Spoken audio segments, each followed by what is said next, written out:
Let's get down to brass tacks.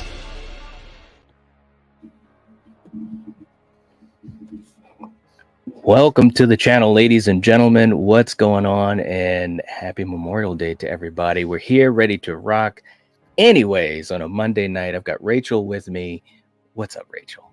Hey, the captain is in. We're ready to go. That's it's going to be a good one.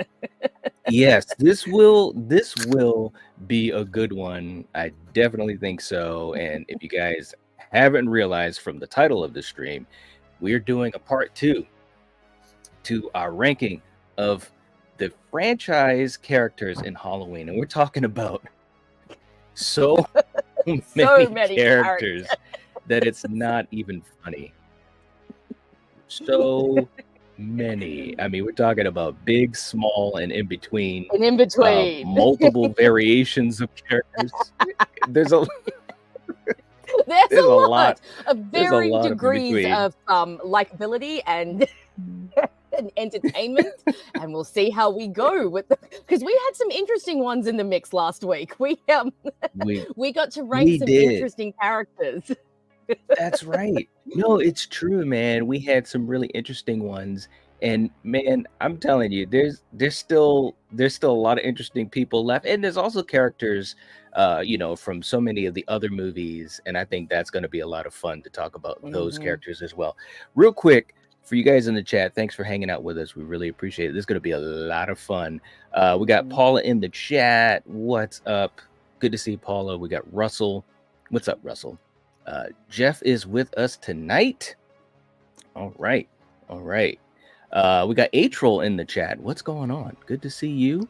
I hope I'm pronouncing that right. Let me know. Is it A-Troll or A-Troll? Okay. I want to make sure I get that correct. And hey, we got Board now coming in quick. Wow. Look at that. I appreciate that. $2 super chat. Thank you so much, man. I appreciate that. Saying, hey, where Rach leads, I will follow. All right. I'm digging that. Love it. That is the Gilmore Girls. Oh my God, that'd be so funny. If Coriander was here, she'd get a kick out of that. As soon as I read his comment, I was like, that's right, it is from the Gilmore Girls. Good Lord.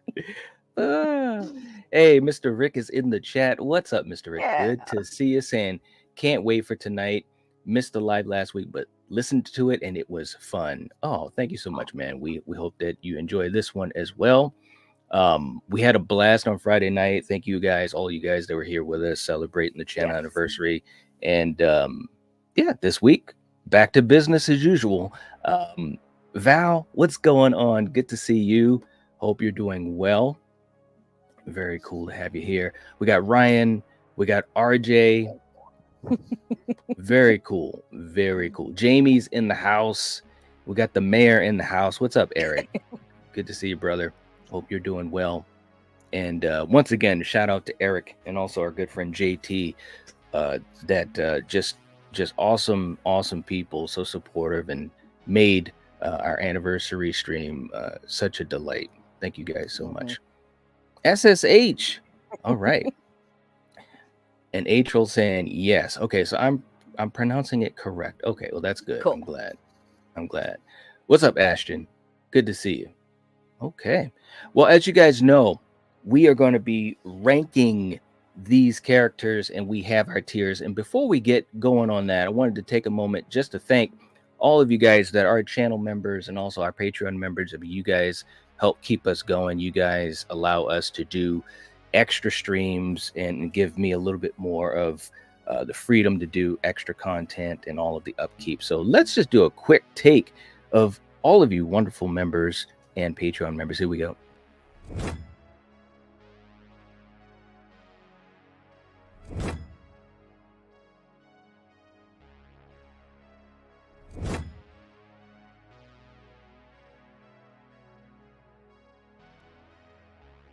All right. Okay. Let's do this. This is going to be... Let's go. All right. So if you guys were not here last week, we'll try to catch up to date. Here's our tier list, okay? And what we have is multiple categories. We've got the top category, which is the cream of the crop. meaning that character is best, fantastic, fabulous, the top. Okay. And we also have in our second level the blackest eyes, meaning that you really enjoyed that character. They were a great character. Then next in our third category, we have Audrey, as in Michael Audrey Myers. And that is for the characters that you were kind of iffy on. You know, they were okay, but you could take them or leave them. You might have had some issues with what they did in the film or what have you. Next up in our fourth tier, we have Shot 'em 6 times, meaning you weren't really a big fan. You weren't really a big fan of them. Of course, in last place, we have Trick or Treat Mother, which means they were an absolute travesty. They shouldn't have even been in the movie. That's what that means. And we've already gone through several characters, as you see, and we've got plenty to go through tonight. We'll see how far we can get to tonight. Okay, so now we have that. You guys in the chat, let us know what you think about these characters and what have you. We'll try to get to as many of you guys as we can, but we won't get to everyone. Obviously, we'll be doing a lot of talking too. But if you do send in a super chat, we will make sure that we get to not only your comment and or question, but we'll also play a super chat clip for you. Okay, so Rachel, and I've got some good ones. I've got some new ones too. I've got some good ones. And I've got some good facial expressions ready for when you play them. I know some of your expressions. That was great. I love seeing the expressions of you guys almost as much as the clip itself, just to see what your reaction is. You know? Fair enough. It's great. Okay, so first up for tonight, we have got Miss Danielle Harris from Halloween 4. Halloween 4, the return of Michael Myers. Rachel, where should we put Miss Jamie Lloyd? I love Jamie Lloyd. Like we spoke about in the last one, having a child as the protagonist of a horror movie just adds so many stakes and so much terror. And you know, little Danielle, she's giving it her all. She's so good in this. I mean, first of all, she's adorable. She's just the cutest thing ever. And secondly, I think that she actually does a great job of making you feel for this poor kid. I mean, the kids at her school are such dickheads. They're so awful to her. I remember when I was watching it and they're literally like calling her an orphan. And it's like, dude, I know. Like, that is like really harsh for like, shouldn't like fifth graders be calling each other like poopy heads, like not saying, oh, you're an orphan and your uncle's the boogeyman. And, you know, she's got some of those great sequences where, you know, she dreams about Michael, the scenes where she sees him, you know, in her room and stuff like that. But now, because she is a child, she unfortunately she can't get in the action in the climax because she's only 8 years old. And I mean, it would take a pretty fantastic, like Home Alone Kevin McAllister type 8-year-old to be able to take on Michael Myers. So I think because of that, she's going to go in Blackest Eyes, just because she can't quite reach the levels of what a teenage final girl could and have that kind of showdown. But I think for what she does, she's a great character. Oh, and of course, actually, you know what? Maybe I'll heighten it to cream just for that ending. I'd almost forgotten just for that ending. Because, I mean, that ending, that chilling shot of her in that clown mask with the scissors, and of course Loomis going, no. So let's see what you say, but she may get bumped up to cream just for that alone. Where are you standing on our little Jamie? Well, you know, I will say this. Jamie Lloyd is a great character. And it was a movie, you know, it's funny because Halloween 4 was kind of like lightning in a bottle all around, because somehow without Jamie Lee Curtis, they were able to move forward and brought Michael back, made a really, really good movie with great characters, Ellie Cornell as Rachel, and of course, bringing in Danielle. Loomis, obviously doing Loomis type of shit, and he was amazing. And like you said, that ending, like when I saw that ending as a kid, it freaked me out.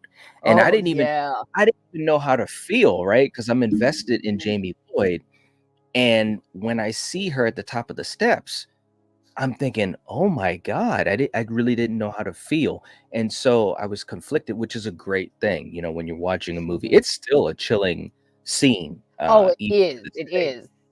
Yeah, it's one of the best endings, not only in the franchise, but in horror, in my opinion. Oh, It's up I there. agree. Such a Yeah. I mean, subversion and something you just because like yes, you said, we're so invested in Jamie this whole that's right. movie. We're thinking we have to protect her, we have to protect her. But it's like, Yep. but no, the evil's already there. And of course, we've talked about what the fifth one does. But no, just for Yes. that ending. And yeah, Donald Pleasance is again just chilling the scenery, just having the time of his life, Yes. hamming it up. And yeah, Woo. it's so chilling. And it's such a nice callback to the clown outfit that Michael wears in the original, That's right. that little mirror. So yeah, maybe Jamie's going for cream. We think we might Well, be putting I Jamie in cream. I think I'm going with the cream. It looks like the Hmm. chat is thinking the cream as well. Russell Yeah. going with cream, Jeff going with cream, T Parker going with cream, Boards going with cream. SSH says no though. We're going with the blackest eyes, and I Okay. understand that. Hmm. I Yeah, really me too. do. I really, really do. Mr. Rick's going with the cream. Jamie says all girls named Jamie are the cream. You know what? I get it, Jamie. I gave Rachel points last week just for her name too. So Yeah, I got that's it. funny. April saying cream. Jeff saying Halloween 4. The only thing would have made it even more tricky was Yeah, yeah, that's true. That is that's true. true. No doubt. I think we got to go with cream. I I really think we've do. got to go with cream. We got to do it. It's Danielle. Come Yeah, on, we got to go with it. Okay. nice. I love it. I love it. Okay. Next up. Now listen, when you talk about people that kind of, as they say, mess around and find out, this is probably one of the best examples. I absolutely love this movie. We're talking about Halloween 2018. And listen, Hmm. seriously, if you're a podcaster and you're going to go and try to interview Michael Myers, you may not want to go there with the mask. Okay? Hmm. I'm just saying that might be a really, really bad idea.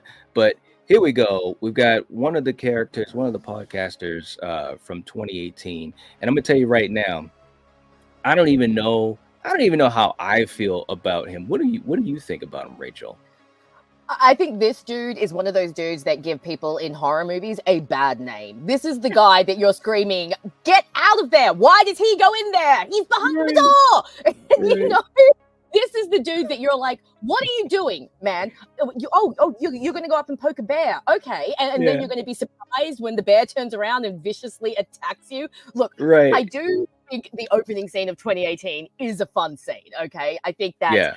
the lead up, the Loomis voiceover, Yes. the checkerboards, the rest of the prisoners. I've talked before about how I absolutely love that in all the chaos of that scene, Michael is just perfectly still, Right. like everyone's going nuts. But this dude is Aaron. like, dude isn't Aaron. That's all right. He is just, I mean, come on. Yes, like you said, let's go up to Michael Myers. Let's stand like a meter away with just a tiny little like sticky tape saying, don't touch this. And let's hold out the Right. mask and go, Michael, look at me. Come on, this dude deserves to have his head bashed into the wall. Look, I don't think he's quite down in like Trick or Treat Mother. I think I'm leaning between Audrey and Shot Him 6 times because, yeah, this dude really irritates me, especially like when they go up to like they're trying to interview Laurie, right? And at Yeah. least the girl with him, she's smart, she's got the money, and then he's all like, "Oh no, we're podcasters, we don't pay for interviews." Like, shut up, dude! Like, Right. do you want the story or not? Do you want to get the interview or not? Like, yeah, you can hold on to your dignity and your journalistic integrity, or you can hand over the $500 and get your interview. So I actually That's think right. his female partner is much more on the ball than he is. So Yeah. yeah, we're leaning between Audrey and Shot Him 6 times because this is the type of character in horror movies that makes me go, oh, this is why people think all characters in horror movies are stupid. It's That's because right. of people like you. That's What do you right. think about That's good old right. Aaron over here? Well, I think that he was an interesting character. I want to say that, and also, hey to everyone jumping in. We got Kay and Gina, you guys jumping in, DJ. good to have you guys here. Make sure you hit the like button to help us out. We'd appreciate that. And Val, if you could let us know where we're at with that, that would be great. Or Jamie. I think the thing about Aaron, he was a cool character, but he didn't respect Michael. That's what he made a mistake on. He didn't respect the fact of what Michael was. You know what I'm saying? And I've done videos on this. I think that it's funny because in this new trilogy, you see a lot of these characters that don't show him the respect. They usually don't make it out of the movie, and Aaron is one of those people, because like Jamie Lee Curtis said in that scene with when they were interviewing her, you don't believe in the boogeyman, do you? And he's like, well, I believe in Michael Myers, serial killer, blah blah blah. And it's like, bro, you're dealing with another level. You just have no clue what you're getting into. So for me, I liked the character in the sense of just a new character that had some interesting things going on, but he made the dumbass mistake with that mask. It was a cool looking scene, but it was dumb. Yeah, it was. So to me, he's got to go to Shot Him 6 Times. All right, I'm happy to do that. I am happy to put him there.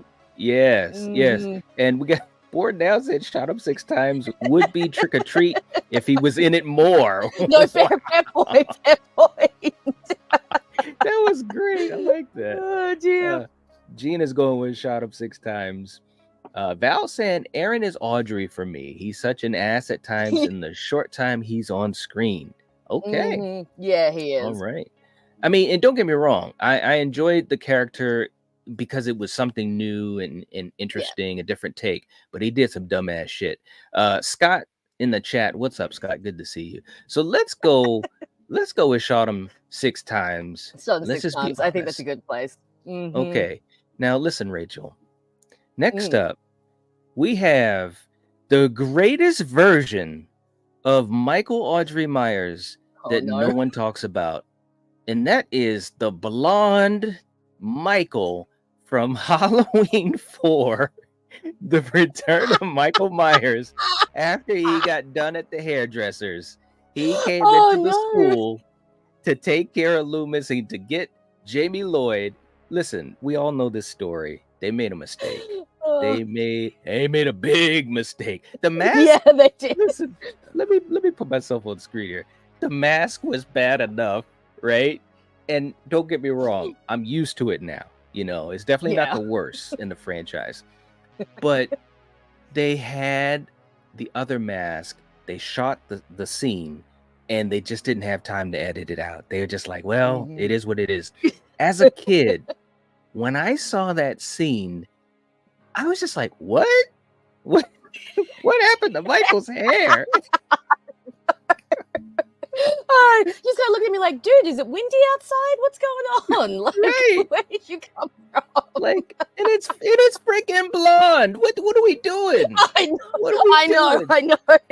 It's funny too, because like with the big three, as far as Freddy, Michael, Jason, and their looks, their designs, makeup, mask, what have you.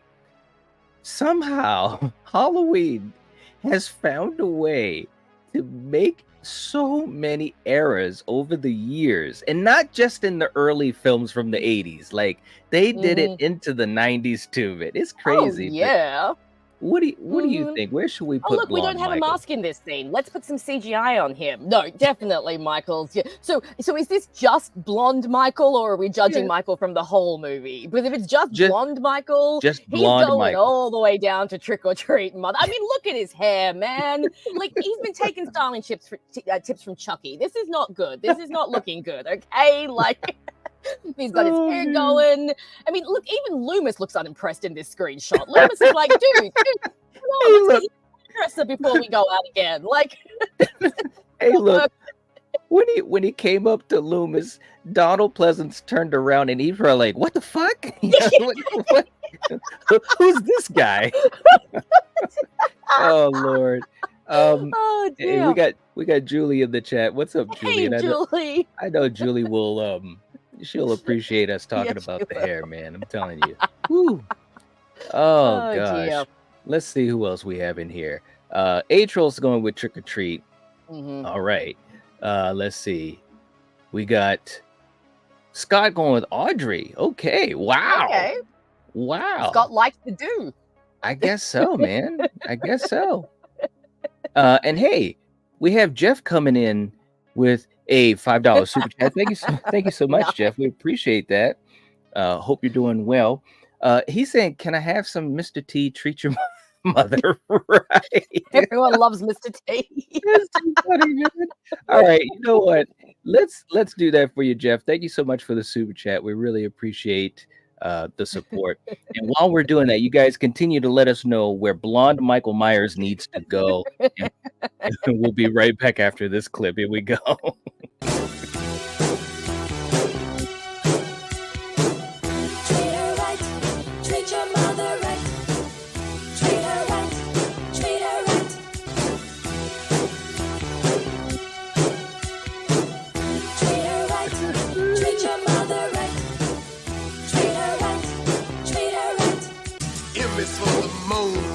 Miserable groan from the pain that you felt when I was born. That dance will never not be awesome. I know. It just does what it does. I'm telling you. Jeff, thank you so much, man. We appreciate that so much. All right. Julie saying she sees 20 likes so far. All right. Nice. All right. Well, definitely, if you guys haven't hit it, please do. Okay. Let's see. Jamie's going with Trick or Treat for the blonde Michael. SSH is going with Trick or Treat. Russell saying the mask and the hair was bad. That's right. Mm-hmm.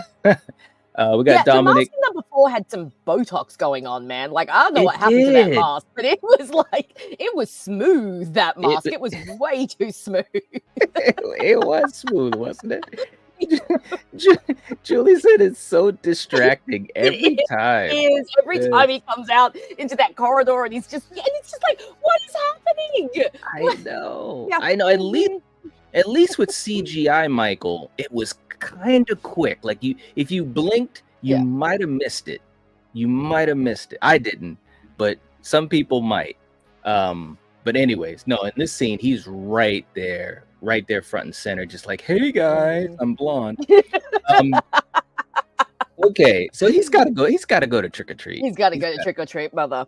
There was never any doubt he has to go down there with CGI Michael. Yep.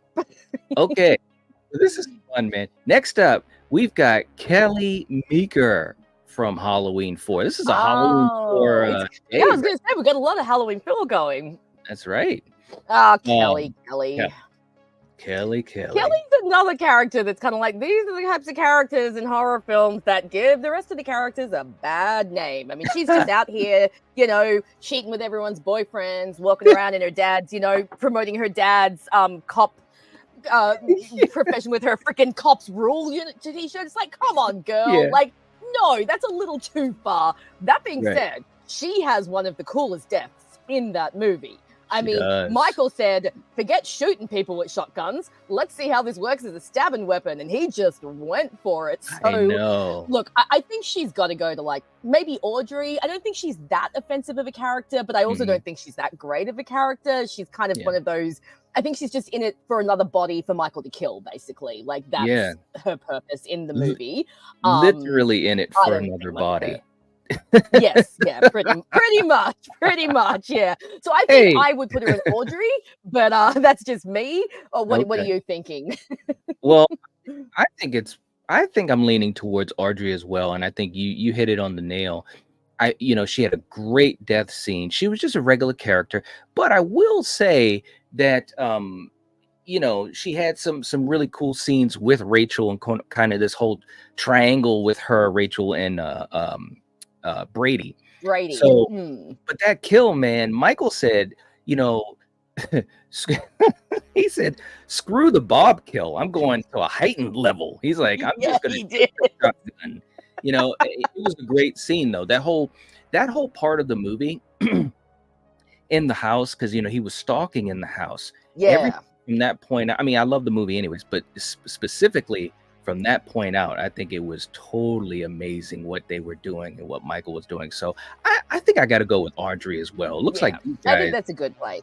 Yeah, these guys are looking like they're standing to Mr. Rick. Gina saying, I guess Audrey, she did my girl wrong though. Yes, she did. She did. She did. I thought there was going to be a cat fight between her and Rachel. You know, it's like, wow. Mm-hmm. Paul Audrey. T. Parker saying, Audrey, who opens the door pantsless? There you go. See, that is a very good. Scott saying the blackest eyes. All right. Oh, interesting. Board saying she gave that cop some hot chocolate, so bonus points for that. You know, that's a good point though, man. She can make a good, cup of hot chocolate. Yeah. Julie is not holding back. She says Kelly and Brady Julie's mad. Get trick or treat. Wow. Hey Denisha, we got Denisha in the chat. Good to see you. All right. Well, you know what though? I gotta go with Audrey. I just feel like I feel like she was all right. I mean, I didn't have any big issue with her either way, and she was memorable. Okay, next up, well, it is Brady. This asshole. No, he can go straight down to shot him 6 times. He's out here disrespecting my girl Rachel. He's creeping in other girls' windows. He is useless, man. He can just get on out of here. He is useless. I like that. You know what? And I will say this. No, I agree with what you said. I do think it was kind of cool that they did try to redeem him a little bit when he saved Rachel and he went against Michael. Of course, he should have. Look, Michael is the fastest slow walker of all time.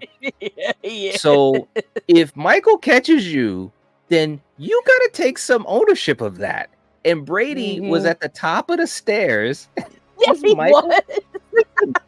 Michael took 3 years to get up the stairs. Brady had 3 birthdays before Michael got up to him. And he didn't shoot him. What are you doing, Brady? You deserve to die. You really deserves to die. Let's shoot him 6 times, man, just for good measure. Let's go to shot him. That one was easy. That one was easy. There you go. Okay. I think the chat mostly agrees with us too.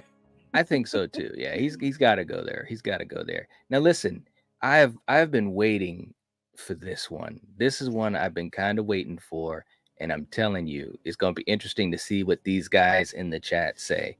Next up, we have Julie says 3 years. That's right. Next up, we have Corey Cunningham from Halloween Ends. Okay, now let's get ready for this. Rachel, what do you think? Where should Corey go? This dude is going straight down to trick or treat, mother. I hate this punk. Oh man, this little 20-year-old punk who comes out of nowhere and thinks that he can take on my man Michael, thinks that he can take the mask and the crown from him. I don't think so, dude. You are getting kicked to the freaking curb. Wow. The hate is strong. The hate is so strong. Woo. All right. So look, Julie's like, ooh. Yep. Jamie's saying, Corey is the cream. Fight me. There you go. Jeff saying Corey's trick or treat. Okay. T. Parker saying Corey's the cream and I'll fight anyone who disagrees. Wow, okay. Melissa saying trick or treat. This is funny, man. We got people saying the cream and we got people saying trick or treat.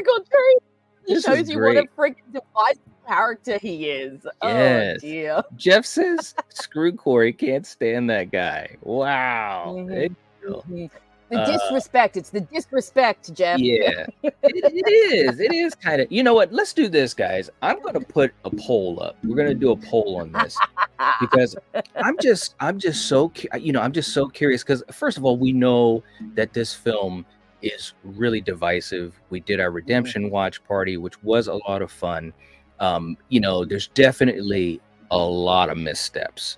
Definitely, no doubt about it. But I do think there are some really cool things in the film too. Now, I'm not talking specifically about Corey. I mean, Rowan Campbell did what he was asked to do.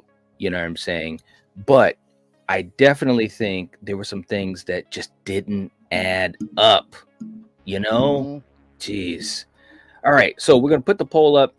Where to put Corey? we're gonna have the cream, and we're gonna have trick or treat, and we're gonna have you guys vote. Wow, from one extreme to the other.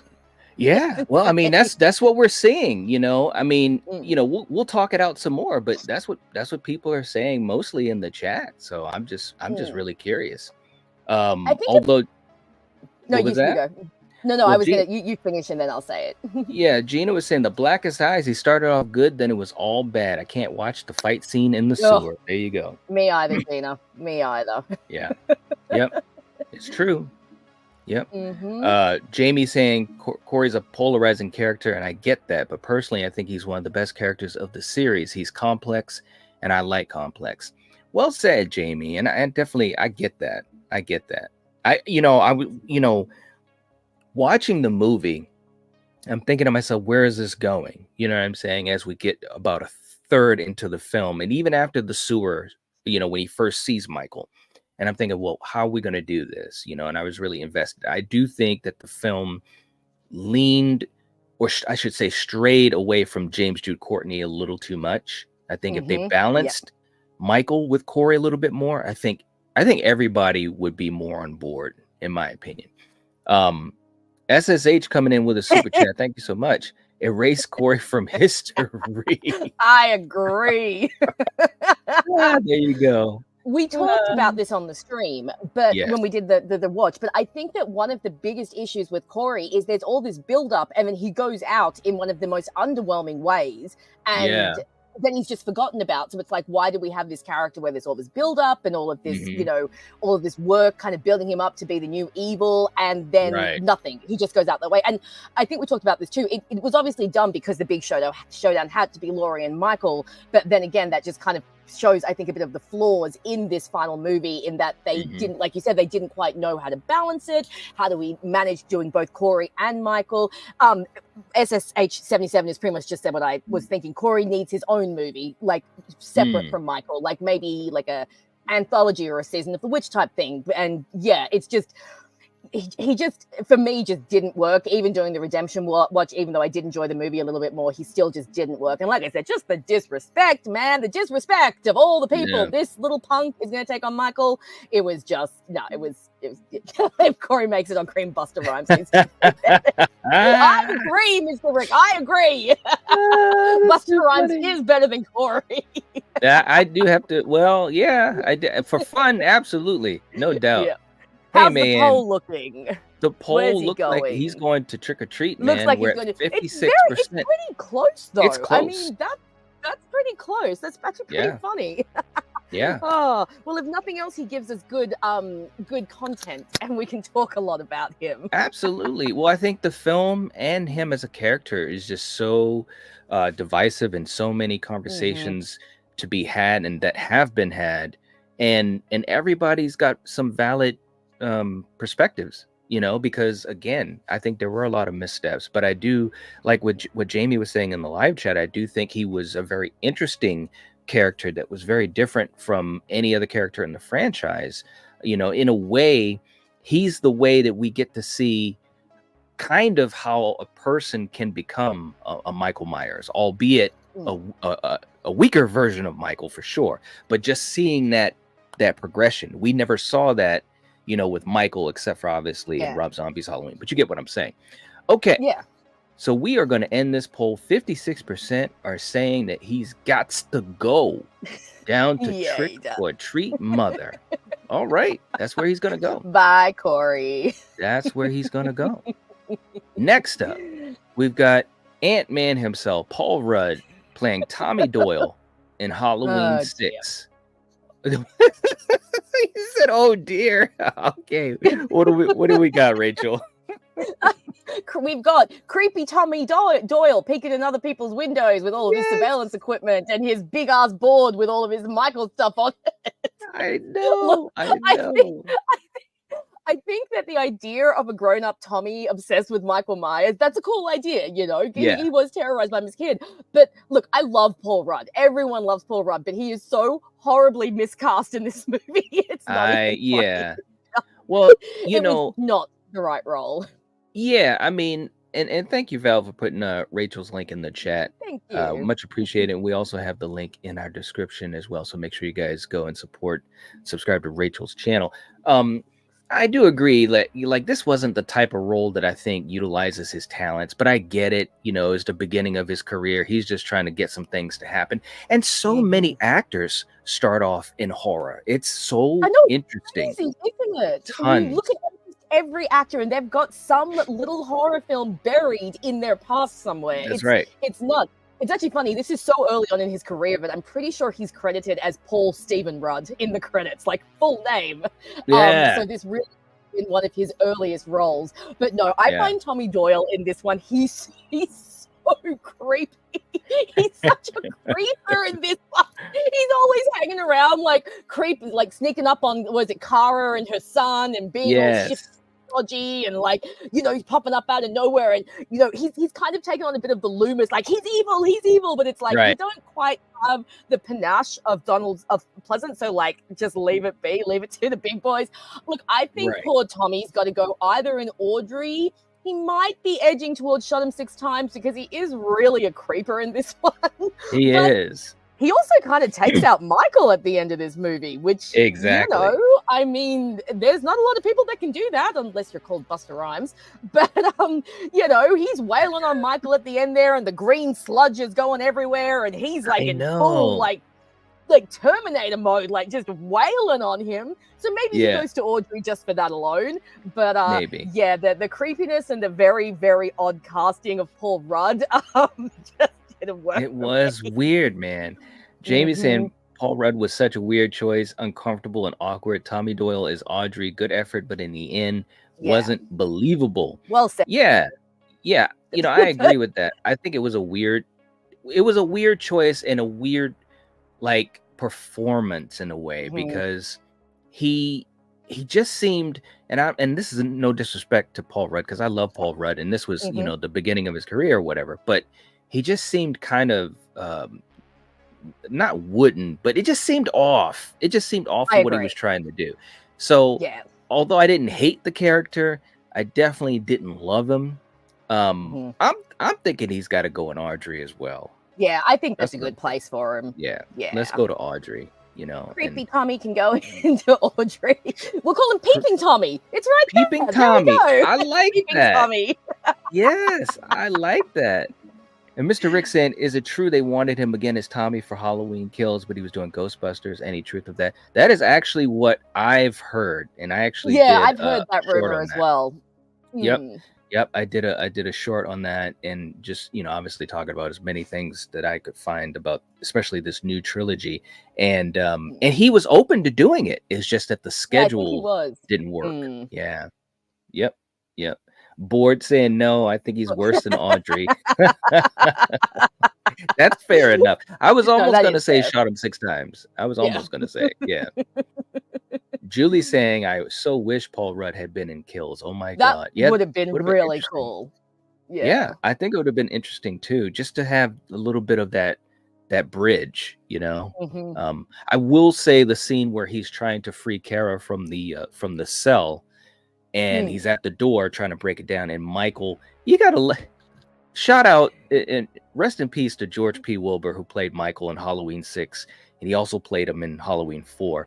And recently passed away, you know, some months ago. But when Michael walks out of that room down the hallway, he's not even looking down the hallway. He's just chilling, and then he just turns down in Tommy's direction. And I will say, the moment that Paul Rudd as Tommy looks at him, he did a few things with his facial expression that I thought was pretty good, little nuances like that. And it was basically like, bro, can you imagine, like, after all these years of being obsessed with him, after escaping him as a little boy, now you see him in the flesh and blood. Like, what a scene that was. I know. Absolutely. So it would have been cool to see him in Kills, but you know, it just didn't happen. Just did not happen. Mayanne is taking care of business in the chat, and did everyone hit the like button? Thank you so much, May. We really appreciate that. And also, for any of you guys, if you are not a member and would like to become one, we have our Patreon that is really getting fired up, and we've got some exclusive stuff going on over there. And obviously, we have our channel membership here. You can hit the join button next to the subscribe button if you'd like to help support us. Okay, listen, there are a few characters on this list that I'm just really excited to see where we're going to put them, what kind of conversation we're going to have about them, and also what the live chat is going to say. And this is another one of those characters. Next up, we've got, and I wish my buddy Eric was here. We've got Is that Hobo Myers. Hobo Michael. Hobo Michael. You guys know him, you guys love him, or you might hate him. From Halloween to Rob Zombie's Halloween to Hobo Myers. Michael took a sabbatical in the woods and on the streets and made his way panhandling and doing what he had to do to survive. That's what he did. Okay, Hobo Myers. And I've done some videos on this. Hobo Myers. Oh, no. What do you think, Rachel? This might be a slightly unpopular opinion, but I actually don't mind Hobo Myers. Okay, here's my reasoning. Okay, yeah, I can feel the rotten fruit being hurled at me from other people's computer screens right now. So wait, just calm down, people. Okay, I've talked about this before, and Lord knows I will talk about it again because the zombie films are there's so much to unpack there. Because there is. One day I'd like to climb inside Rob Zombie's head and just like really see what it looks like in there, because I have a feeling it's a very weird place. Yeah. The first film, as I've said before, wrestles so much with Rob trying to be his own thing and also copy Carpenter. And when he copies Carpenter, for me, it doesn't work because Zombie is so far removed from a Carpenter film. I mean, just look at Zombie's work. So in number 2, because he's not pretending to be Carpenter, we get his Michael Myers. Now, this feels like the type of Michael Myers that Zombie would produce. A big, hunkin' hobo, scraggly, he's out there eating dogs and doing whatever he can to survive and running through the cornfield. This is the kind of Michael I expect from a zombie film, and I feel like he works in that zombie film. I'll say in the first zombie film, I always prefer Michael's look when he's in the asylum, when he's got the long hair and the homemade mask and the robe. Because again, I feel like that's a zombie character. You look at that character and you're like, yes, Rob Zombie, that's come from his messed up brain. But then in the second half of the movie, he gets the jumpsuit and the original mask. And even though he's very, very intimidating, and I've talked about Tyler Mane is fantastic, again, for me, it's like, well, that's not Zombie. That's Zombie trying to do Carpenter, and it doesn't work. So Hobo Michael, for me, look, he's not quite cream because he's still a zombie character. And I don't think I can quite give a zombie character cream because it's a Rob Zombie. But Hobo Myers, for me, can go on Blackest Eyes because I think he worked for that film. And I think that he's a better version of Michael in the zombie films than him trying to copy Carpenter. So please, no one take my captain hat away from me for this. But that is my opinion on Hobo Michael. Okay. All right. Well, SSH says shot him 6 times. Melissa says trick or treat. Jeff saying Hobo Myers is the cream. Wow. Wow. Give him a shave. Okay. And Mayan, thank you so much for putting our Patreon link in the chat. Definitely, guys, we're going to be having some exclusive, really big streams with some awesome panels planned as we go through the summer and a special event. So that's all I'm going to say, just to tease that out. Val saying Hobo Myers is trick-or-treat mother for sure. All right. April saying trick-or-treat, the worst Michael. Okay. Really? Including the one who gets fried by Busta Rhymes?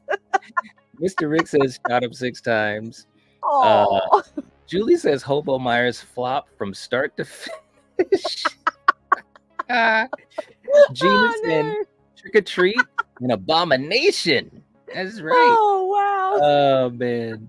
All right. So listen, let me rant because you guys knew it was gonna happen, and like I said, if only Eric were here. All right. Let me put ourselves on screen here. Listen. Michael Myers is a hobo. What are we doing? What are we doing? He's got half. Listen, and don't get me wrong. You make great points, Rachel. And I think Tyler did a great job as Michael doing what he was asked to do, and obviously his physicality is just, that's just logical. He's great. And there were great moments in this film, but I have a really interesting connection to that film because I think it's a roller coaster. But I was not a fan of this damn hobo thing going on. The mask is ripped half off. It's like, listen, let's just have the mask off the whole time. Yeah. What do we, right? Right? I mean, this Phantom of the Opera shit with Michael Myers out in the cold. It's like he's got 10% of a mask on. It's like, bro, you might as well go all the way. Go all the way, or like you're a hobo. Go home. You know, or at least, hey, man, make up the difference. You're a hobo. Get some cardboard and some duct tape. You know, what are we doing? He is a panhandler. Why? Man's gotta live. Yeah, well, no, the man's gotta live. He's panhandling. He's probably making about $5 a week. Okay, but listen, all seriousness, I hate the design. I've been very vocal, and you guys know there's no lying here. I don't like the design. But the other thing about Michael and Halloween 2 that for me, and again, it might seem nitpicky, but the one thing that I was not a big fan of was he was so humanized in the sense that he was angry, like, and you could hear that because Tyler, and again, Tyler's doing what he's asked to do. This is from Rob Zombie.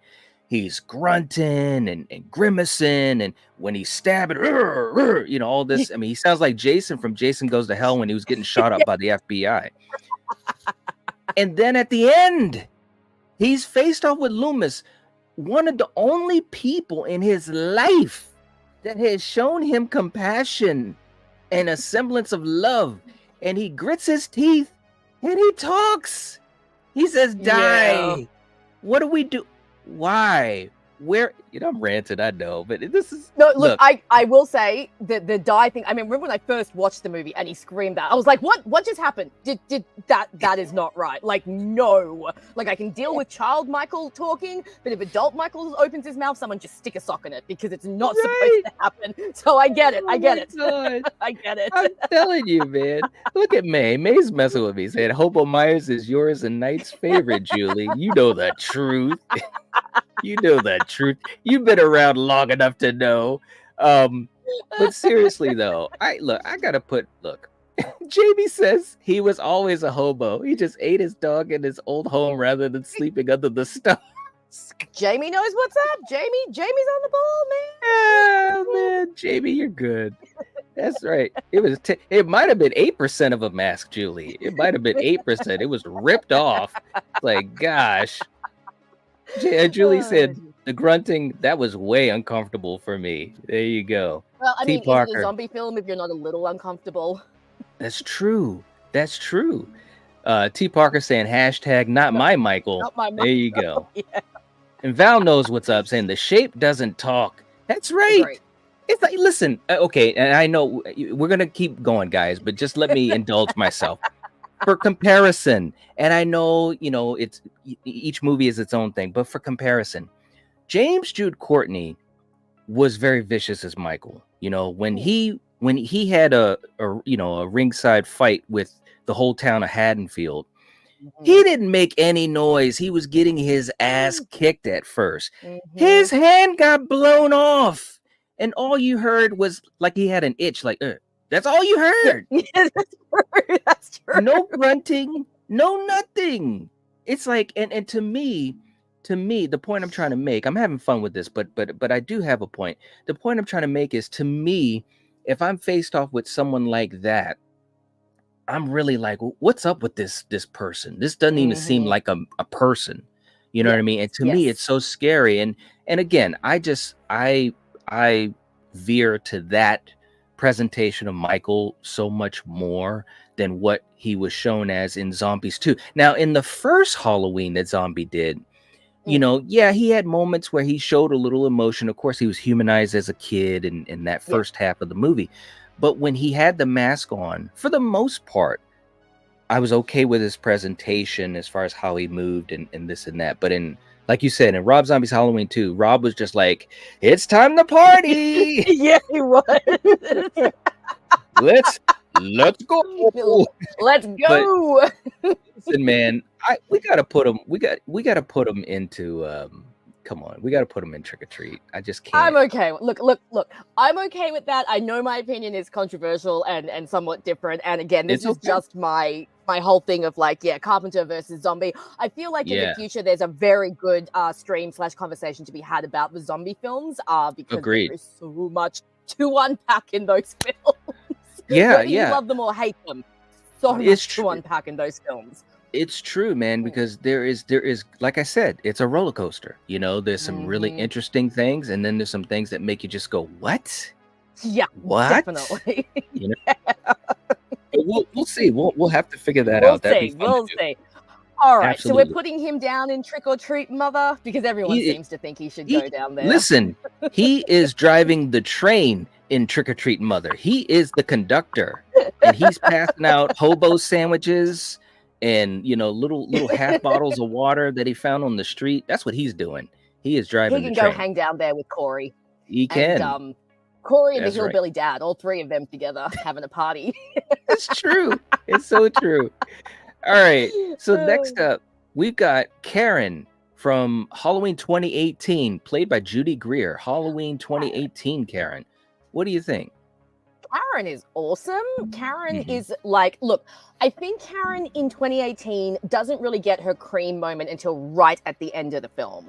Obviously, when we get that. But before that, I also think Karen is a really interesting character insofar as her dynamic with Laurie. Obviously, that scene outside the restaurant when she tells her daughter, she's like, I learned how to shoot a gun at 8. I learned how to do this at 10. At 12, they came and took me away. I had nightmares about the basement. And of course, we know that Laurie is doing this to protect her because she's faced real evil. But poor Karen just has this fractured childhood that she grew up in, and now this mother who apparently can't let go of her paranoia. I also love Judy Greer. I think she is such a fun actress, and I think that the relationship between her and Laurie is both very sad and very interesting. And then, of course, she totally levels up at the end of the movie. I mean, that whole fake out where she's crying and doing the "Mom, I can't do it," and you're thinking to yourself, "Come on, woman, like your daughter's right there," and then just the gotcha moment, like so good. I mean, I love her little, baby, it's not a cage, it's a trap. And but I think because she doesn't quite level up until right at the end, I think for 2018 Karen, she can go in Blackest Eyes. I think if we were talking about kills Karen, it'd be slightly different. And also, obviously her character builds, but I really quite liked Karen. I liked her dynamic with Laurie better than I liked John in H2O. I actually thought this one was a more interesting dynamic because it was so much more fractured, and because she was an adult, John was still a teenager. So Karen for me in 2018 would go for Blackest Eyes, because I do think she's a really solid character. What did you think of Karen in 2018? Well, I have an interesting connection with Karen, and first of all, let me just say I love Judy Greer. I love Judy Greer so much, and she's so talented, and so let me put that out there. But she was meant to be annoying. She was meant to be on the other side of the spectrum from Laurie. She was supposed to be, what, the world is good and we're all drinking, ice cream floats together and blah blah blah blah blah. And it's like, bro, no, you gotta get a grip. This is as they said in The Crow, this is the really real world here, but I think that she had some great scenes just as a character. That dinner scene everybody in that dinner scene was great, and especially Jamie Lee Curtis. That was, when I saw that scene, and still to this day, that scene still gets to me, and it was a nice scene for Allison as a character too, to just, to care for her grandmother and so forth. But anyways, but like you said, Karen didn't level up until the end, which was interesting to see. I totally agree. I think her relationship and the whole arc was a much better one than John in H2O. Like we said, John, and and I'm a fan of Josh Hartnett, I am, but listen, bro, Michael Myers caught you. You're a kid. You can't outrun Michael. You got to go. So, for me, I don't know, man. I think Karen could be. It's either Blackest Eyes or Audrey for me. You know what I mean? Like I liked her, but there wasn't a lot going on as far as until the end when she leveled up. I mean, she was annoying, and she was meant to be. She was annoying her daughter, she was annoying her mother. That being said, the more I think about it, as an actor, she really put in the work to make that character what it was. So I guess I could go with Blackest Eyes. Let's see what these guys are saying in the chat. Mr. Rick saying Blackest Eyes. Jamie saying Blackest Eyes. Okay, saying I adore Judy Greer. I enjoyed the way she portrayed Karen. Yeah, absolutely agree. Val saying love the Karen character. To watch her battle her childhood trauma was interesting, and the mom-daughter dynamic was great. Blackest Eyes for me. All right. Jeff going with Audrey. T. Parker saying Karen's my favorite Karen, but in 18, I'll give her the Blackest Eyes for that gotcha moment. All right. Russell going with Audrey as well. So I think most people are kind of in the same boat. Gina going with Blackest Eyes. I could go with Blackest Eyes. The more I think about it, I could do that. Let's go with Blackest Eyes. Yeah, I think it's a good place to put Karen. It is. All right. Wow, this is a really balanced list here. I'm really impressed. Okay, next up, listen, we're not talking about Danielle Harris. We're talking about Jamie Lloyd in Halloween 6, The Curse of Michael Myers.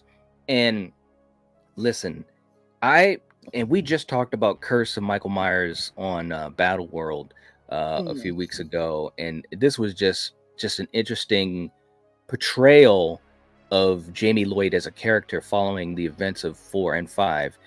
What do you think? Where do we have to go with Jamie Lloyd as portrayed in Halloween 6?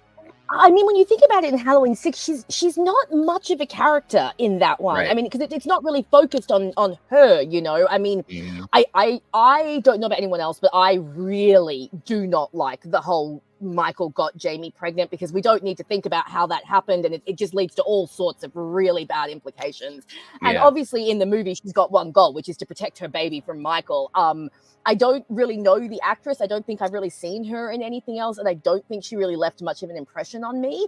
And I do think it was kind of a bad ending for her. I mean, we know that they already kind of dragged her character down a little bit in number 5 when they didn't follow through from the ending of number 4, but at least we still had Danielle Harris, and she was still an endearing character. Whereas in this one, like I said, I don't think she's really so much a character as she is kind of a plot device in this one. So I mean, she's not offensive as a character. There's nothing particularly bad about her. I don't think that you could put her all the way down in Trick or Treat Mother, but I don't think she can get higher than Audrey for this one, because she is literally just there to kind of drive the plot of, like, she's had the baby and now Michael wants the baby for some weird reason. That didn't really make that clear in the movie. Why does Michael want a baby? What are you going to do? Raise it to your evil castle? Or is it the film that wants it? Yeah, well, because the cult wants it, because it's still part of his bloodline, the last of his bloodline. Yeah. Oh, God. Number 6 became such a mess, didn't it? I'm thinking to myself, how did we get here? Okay. I know, right? There was a time where you could just be a masked killer hanging out in Haddonfield, getting chased by your psychiatrist, and that's all you were. Now, you're a heavy for the mob. You're a heavy for the mob. You're in a cult facility with the longest hallways ever created by man. I know, right? And the cult is only 25 people, so why do you need such a big place?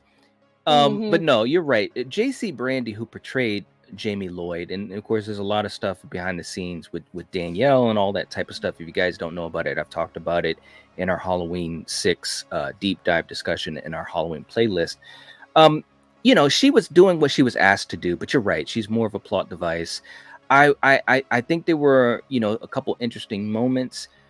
The thing that I'm connected to is more so what she represents, I suppose, because I feel as though, and I did a poll for this on our community tab, which, by the way, guys, check out the community tab. We do a bunch of polls almost every day. I put the time in to do that almost every day.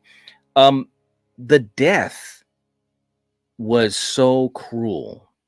It was a cruel death. Michael threw her onto the machine. Yes, and then pushed her down. Yes, She we sure was, did. I'd forgotten about that. It was I like a mean, double whammy. well, Oh, actually, and then he goes for 3 because she's dying, and then he turns the machine on. I'm yes. like, Oh my I'm like, God. do you guys have a vendetta against Jamie Lloyd? I mean, like, Mm. no major character. Okay, if you think about all the major characters in the franchise, no Mm. major character was done dirty like that. You know what I mean? No, That that's was true. really, Mm. really bad. I guess what I'm saying is the reason I bring that up is that's why I kind of have a soft spot for this character in 6, even though I obviously would have loved to have Danielle back. So Mm. I think you're right. I don't think we can go higher than Audrey, but I wouldn't go trick or treat mother. I would say maybe No, shot 6 times. I think Again, so. Yeah, yeah, she was I'd be more of a okay with that. yeah, yeah. I mean, it's too bad it went that way because again, you followed this character in 4 and 5 so closely, and then they were just like, "Psych, bye." Yes, yes, Like, yeah. wow, okay. Hmm. Antonis in the chat saying hello. What's going on? Good to have you. Hi. Gina is not holding back. She says trick or treat for Jamie Oh, Lloyd. okay. T. Parker saying no offense to H6 Jamie or the actress, but I felt nothing when she died. So trick or treat. Woo! Julie saying, Lord, that H6 spot was so bad. It really was, Jamie. It really because it was like. Julie, it was like, like you said, like in the beginning, it's just some guy killing babysitters, he's just walking around the neighborhood with Loomis on his tail. Then we got the brother plotline. It was like, okay, fine. We can deal with that. A little bit of intrigue, whatever. But then they just kept adding to it. Then we have the niece. Then we have the niece's baby. Then we have the cult. Then we have this. And it's like, no. This all started with a guy in a mask. Let's just go back to the guy in the mask. It's so much creepier. And you're right. That cult was so ineffective. I mean, what are you going to do with 25 people, man? I mean, come on. That's not a cult. That's like an after-school club or something. It's just like Glee Club hanging out. Right? You need to do better with your recruitment. Yeah, you do. Yeah. Oh my God. So, I think that we can put her in shot 6 times. Yeah, I agree with that. Mr. Rick, that's a good point too. Yeah, I mean, again, the character, they just see, here's the thing though, and not to keep ranting, we're gonna go into shot 6 times for Jamie Lloyd. But let me just back up. And I've said this in so many of my Halloween discussions, you're damned if you do, you're damned if you don't. When Halloween 2 made the choice to go down the family line route, you gave yourself some good moments, in future installments, but you also tied yourself into a corner because now he's tied to his family, his sister, his sister's daughter, now the sister's daughter's daughter, or son, I should say. And it's like, come on, man. Look, at some point, we got to call it what it is, bro. Yeah. You know what I mean? So it's interesting. And that's one thing about the trilogy where I thought it was pretty cool because they freed Michael up from that, Yes, I like that a lot. In a perfect world, when Michael comes back, and he will be back, guys, he will be back. In a perfect world, I'd love to see a movie, or even if they did another trilogy, where he's not going after his family, he's young, and so that there's room for expansion. You know what I'm saying?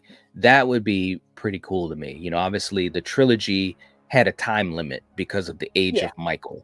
You know what I'm saying? But I love the fact that it wasn't about his family. So anyways, Jeff, you're right. Michael was running out of family members. That's great. That's why he was after the baby. That's true. He's like, hey, you're the only one left. I mean, I can't wait until preschool. I got to get you now. So, all dear. right.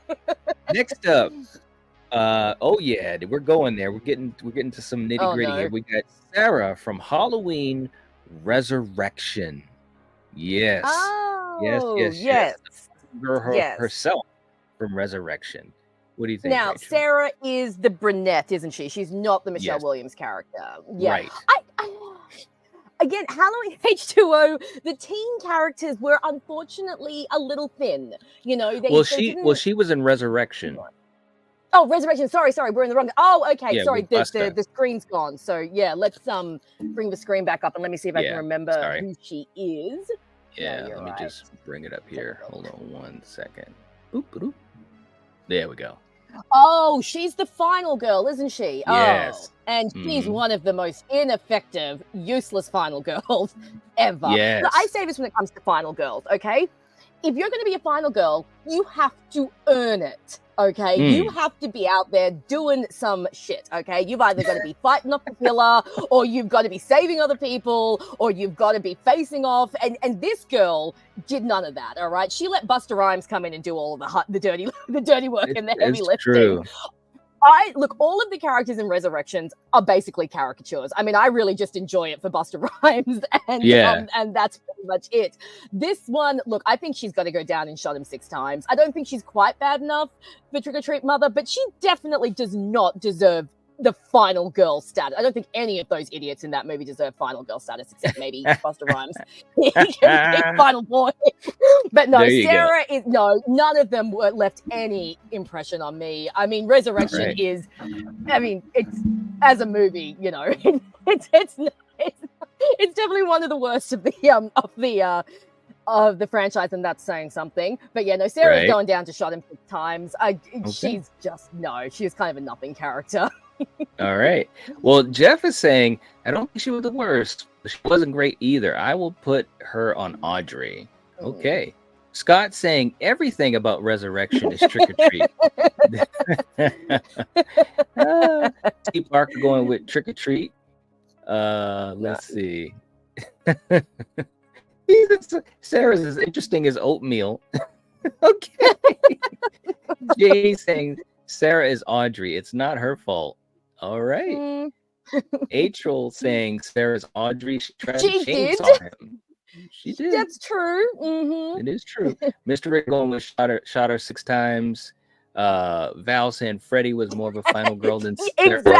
Exactly. That's true.